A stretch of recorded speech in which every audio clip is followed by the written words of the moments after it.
Putih adalah gadis yang sudah tidak punya ibu dan bapak. Ia hidup bersama ibu tirinya yang juga punya anak seusia dengannya. Namanya Bawang Merah. Bawang Putih selalu dibebani pekerjaan yang berat-berat. Misalnya mengambil air dari sumber yang jaraknya cukup jauh dari rumahnya. Tidak mengapa mengambil dari beli, jaraknya cukup jauh dari rumah, tetapi ini seperti olahraga yang menyehatkan bagi tubuhku. Ngapain kerja keras? Biar si Bawang Putih saja yang melakukannya. Dulu aku kan sudah sering melakukannya, sekarang gantian dong. Apabila ada kesalahan sedikit saja, ia selalu dimarahi habis-habisan oleh ibu tirinya. Ingat, jangan ulangi kesalahan lagi, dasar gadis bodoh, jelek. Maaf Bu, maafkan saya. Saya janji tidak akan mengulangi kesalahan saya lagi. Maafkan saya Bu. Sudah cepat cuci pakaian adikmu. Bawang Merah sudah mau belajar mencuci pakaiannya sendiri. Jika ia mendapati seekor ikan menggelepar-gelepar di atas tanah dekat tepian sungai. Kasihan sekali kau ikan. Bawang Putih memungutnya dan dengan hati-hati ia memasukkannya ke dalam sungai. Saat kemudian ikan itu menyembel dan mengeluarkan suara. Terima kasih, Bawang Putih mengasihi sesama makhluk hidup dan telah menolongku. Maka aku juga akan membantu kesulitanmu. Hai, kau bisa berbicara ikan? Benar, sesungguhnya aku adalah ikan jelmaan dewa. Oh, maafkan hamba dewa. Tidak mengapa, sekarang masukkan cucianmu ke dalam air. Bawang Putih memasukkan pakaian kotor itu ke dalam air. Bawang Putih mengangkat pakaiannya seketika pakaian itu bersih. Terima kasih Kulun, terima kasih. Putir menjadi curiga. Suatu ketika Bawang Merah disuruh mengamati dari jauh. Oh, ternyata dia dibantu oleh ikan ajaib. Begitu pakaian dicelupkan ke dalam air, seketika itu juga pakaian menjadi bersih dengan sendirinya. Harinya Bawang Putih disuruh mencari kayu bakar dan air untuk memasak. Sementara Bawang Merah pergi ke sungai sambil membawa cuciannya.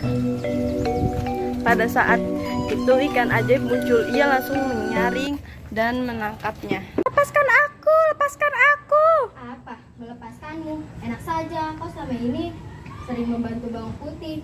Sekarang jangan harap kau bisa melakukan lagi. Habis berkata demikian, Bawang Merah segera bergegas pulang ke rumah.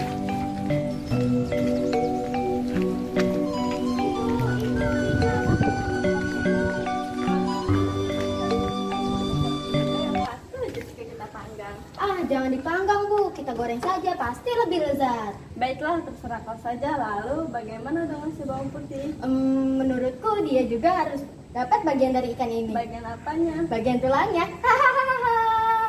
Bawang Putih pulang sehabis mencari kayu bakar. Mereka berpura-pura berbaik hati. Mereka menyediakan nasi di atas meja. Lalu Bawang Putih dipersilakan untuk makan.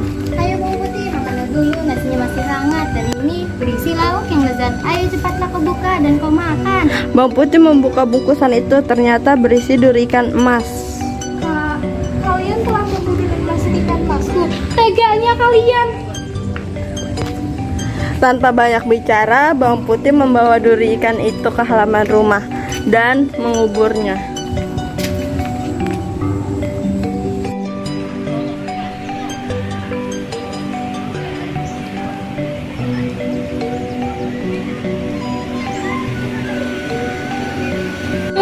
Pangeran kerajaan disertai pati dan pengawal yang melintasi tempat itu.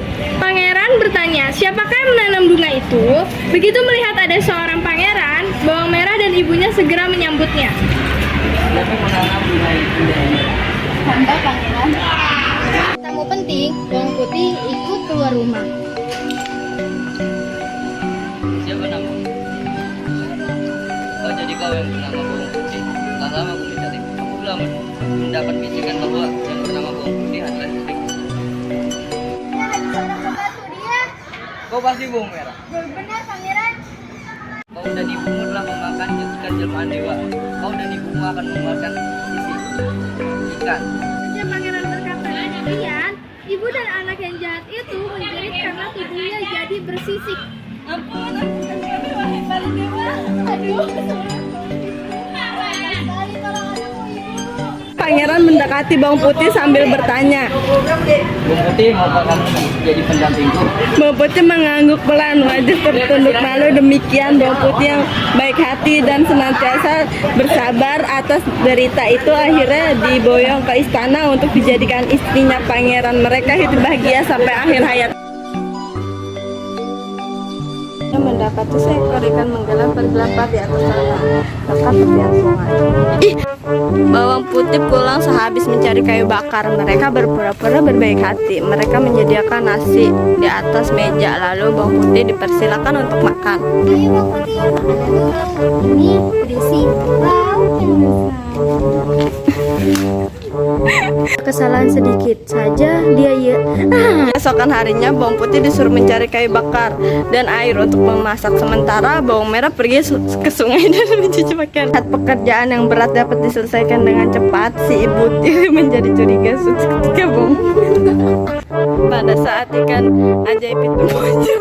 Lepaskan aku, lepaskan aku. Apa? Melepaskanmu? Enak saja, aku selama ini membantu Bawang Putih.